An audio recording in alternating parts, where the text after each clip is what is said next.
just getting things fired up here. I can't even talk because my lips are frozen. As is usually the case, when the camera comes out, the weather takes a dump. So it's been awesome so far this winter. You know, the last couple of weeks been pretty mild. Had a lot of nice days. Today, kind of the coldest day in a few weeks, and we got some wind. So hopefully the fish are biting and we can, you know, catch some dinner, maybe catch a nice walleye or two, nice perch, and get back in and warm up here later this afternoon. But I'm gonna show you how I like to use Mega Live, and then just, you know, since I was a teenager, like since the late 90s, pretty much all I ever use is a BuckShot Rattle spoon for ice fishing for walleyes, and just caught like literally thousands of fish on that bait over the years, and it's a good one, and you know, catches a lot of perch as well, so everything bites it. That's what we're gonna catch them on today, and hopefully you can get a tip or two to help you catch some more walleyes on the ice this winter. So I'll just forward mode.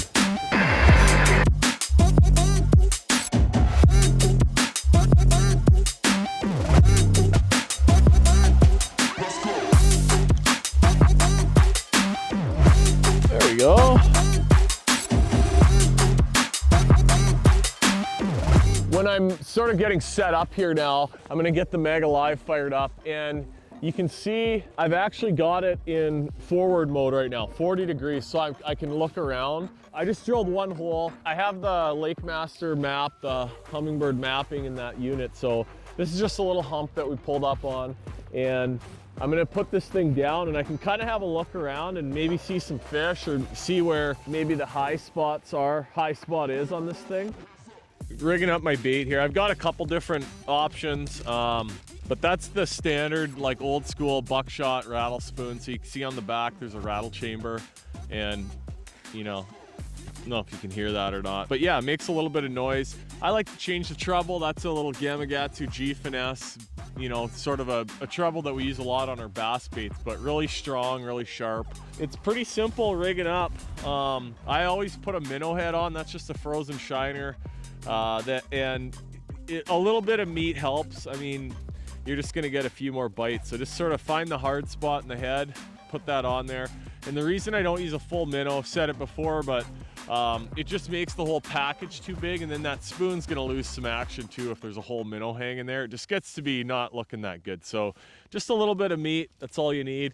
The other option, sometimes, you know, different colors can make a difference. I'm big on the glow colors, but that's a new BuckShot coffin spoon, so it's just a little different shape. Also has the rattle chamber in the back, but same deal. I'll just put a minnow head on there when I want to try that one. But that's a good bait as well. And with walleye, you just never know. Sometimes the natural colors are better, and sometimes the bright colors are better. But we're gonna go with that one here first and see what happens. All right, so I've got a bait down there, but the main thing I want to sort of check out on the first hole is just have a look around, and you can kind of sort of see where the high spots are, or maybe see where some fish are. So right out here, there's like 30 feet, we got a little bit of a bump. Might be worth drilling a hole on. And then the point kind of extends out this way. So I'm not seeing a ton of fish, but sometimes they hide on the bottom too, and then when you actually get a bait down there more, they show up. But there's a couple fish out there, a little ways out there, real tight to bottom. So yeah, just gonna drill a few more holes, have a few to hop around in, and yeah, I always like to put the bait down there for a minute or two and just sort of see if anything shows up, because oftentimes that'll happen.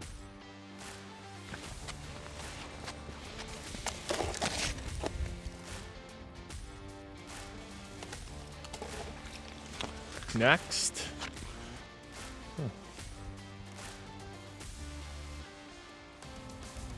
Getting denied.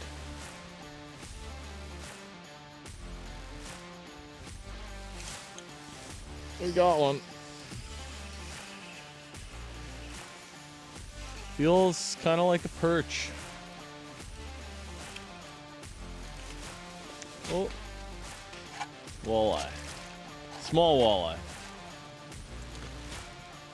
Which is kind of what it felt. I was kind of hoping for a big perch instead of small walleye. I knew it wasn't really going to be a be a real good one, but got one to bite. I'm gonna give this hole just another minute, and then yeah, a lot of it when you get on these spots is just like finding a good hole, and you know, it might be on top of around a boulder, around a little patch of sand, or it's just something different that they like. So I always like to kind of move around before I totally give up a spot. But if I fish a hole for like 3 or 4 minutes, 5 minutes maybe, and don't get any action, I mean, I'm on to the next hole. When I used to do a lot of guiding, I'd go camp out in the shelter all day, but usually I don't. If it's that cold, we're on the borderline today. It would be kind of nice to be inside, but I like to be able to fish outside and kind of move around. But also don't want to get too cold.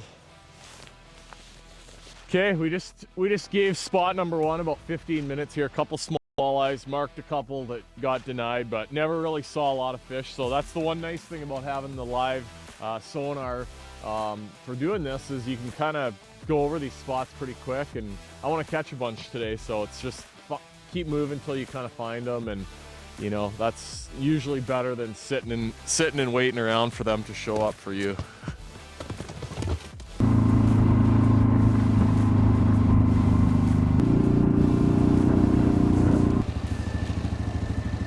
So yeah, spot number 2 here. You can see we're just off the side of a little hump. Comes up to 29. So nice little flat out here. It's just I like the spots that have these flats close to deep water, and then they can kind of have a school of fish on them too. And you don't want to fish the ones that are like really vertical or like a volcano. The ones that have those nice flats, and that like some parts of the lake, like 22 to 28 feet, you'll catch them. Other parts where I am, you kind of got to fish a little bit deeper, usually like 28 to 40-ish. But like that 32, 35, that's usually a good depth to be in. So give this a try.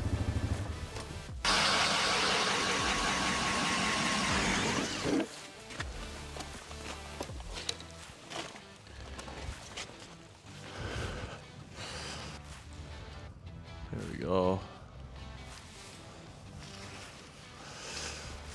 Another little something, but this one came kind of charging up. And there's another couple fish down there. Okay, small little perch. That one kind of ate it pretty good, so we're gonna keep that one. It's a little bit on the smaller side, but they're really good to eat. It's kind of funny, like growing up in Kenora, you kind of almost never get caught dead, like keeping a perch. That was just kind of the way everyone thought. And then as more like Americans started coming up and fishing with us up here, they're like, oh, these things are really good to eat. And now they're pretty much my favorite. And we catch a lot more nice ones, you know, throughout the ice season than we did kind of when I was growing up. And you know, it's just sort of been in the last several years, but yeah, get a lot of nice ones out here. It's good action, and yeah, they're good to eat. You can sort of save a few walleyes by eating the perch. I don't know, you don't catch a lot of them in the open water. Like you get some, but they must just sort of go out on these flats and eat bugs. But they show up on top on these humps and pieces of structure in the winter pretty good. Oh, that wind is horrible. Goes right through you. Yeah. There we go. There's a couple more marks down there, so this is what I mean. You just kind of keep moving around and get a good hole, and little walleye that time. So, yeah. Definitely not a big one, but getting some bites. It's positive. Tricked them, finally. Yeah, I don't know if they don't like the cold front or what, but we're around quite a few fish here right now, and they're just being a little bit picky. All right, eater size. We're gonna measure them. So we're just into 2024 here. So one of the new things on Lake of the Woods is all walleyes between 43 and 70 centimeters have to go back. So that's gonna be real close. We'll let them go just because I'm not going to run all the way over there, but nice walleye. But yeah, it's so 43 centimeters is actually like 16.9 inches, so just under 17 inches. And yeah, between that and 27.5 inches, got to go back. All right, so I get a few questions about some of the settings on Mega Live. So a few of the things I like to do, you know, I like to put everything into manual mode. So like I'm gonna put it in forward mode if I'm looking around like I am right now. I'll put it in down mode if I really get a hole that I like and I'm gonna fish there for a little while. And then, you know, the forward range and the down range I also like to put into manual mode. So I set them for ice fishing. I set the forward range at like 65 feet. In the boat we're usually running it at like 90 or 100, a full cast. But 65 feet, and you can make it bigger, you know, if you're looking around for crappies on a big flat or something and want to cover a little bit more water, that's fine. And then the down range, I just adjust it to how deep of water the hole is in. So, you know, right now I'm in like 34 feet.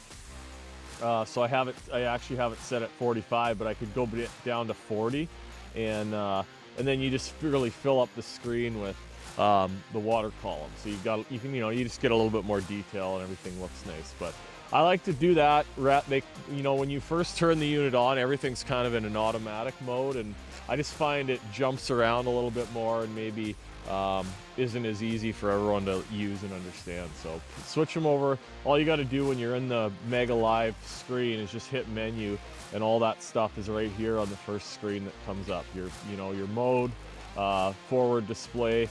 And when I'm looking actually in forward, one other thing, I like to have the transducer at 40 degrees. So that's 4 clicks from the transducer pointing straight down to the bottom. So 4 clicks up, and then you're going to be able to kind of like look around and scan around.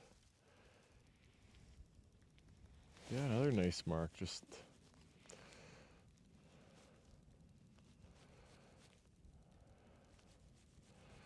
not interested. Yeah, I've mostly been kind of keeping it up. Yeah, here we go.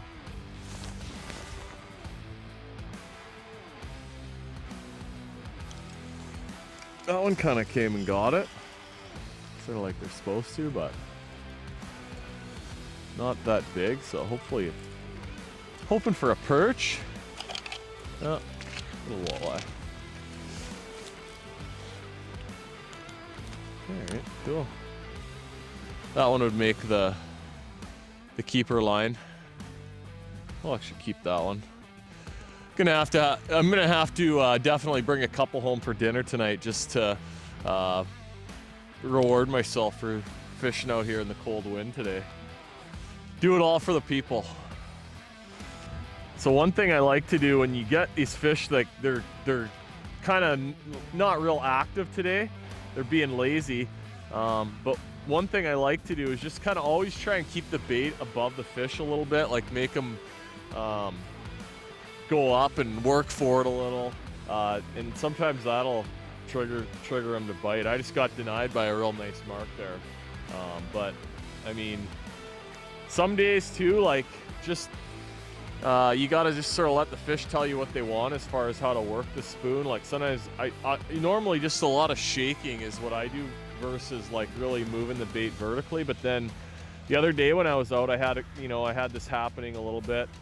I got another one coming in for a look, and it seemed like if you gave it like a pretty aggressive little snap, that would trigger one, but that was just sort of light shakes, and he finally came and got it. And feels like a nicer one. Decent anyways. Uh-oh. Trying to get him around the deucer here. Cool. But look at that. I mean, that's why you switch out the hooks and get little Gamakatsu G-Finesse on there. Real sharp. And that one, I mean, just was a real light bite. But yeah, that's cool. Getting some action, not a giant, but we'll take them.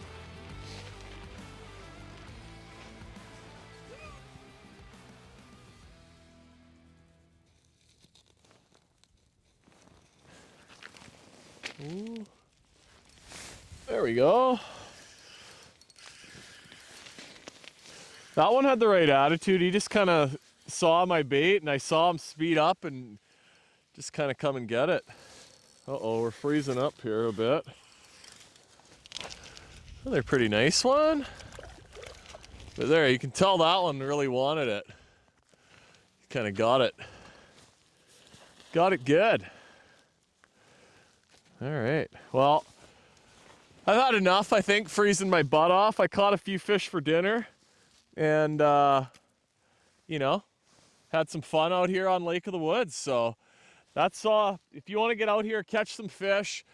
Definitely wasn't my best outing ever, but, you know, if you want to get out here, catch some fish, a buckshot spoon, that's a 1/4 ounce. If you get a little bit deeper, the 3/8 ounce is nice too, but, you know, the glow colors are my favorite. Sometimes gold is really good too. But yeah, that's all you need. Tip it with a minnow head, come out here and catch a bunch of fish. And not only walleye and perch, but caught a lot of lake trout. If a lake trout sees that thing, it'll bite it. Pike will bite it, whitefish will bite it. So just a really good multi-species fish catcher. But hope everyone had a good New Year's. All the best fishing in 2024, and we'll see you again here soon.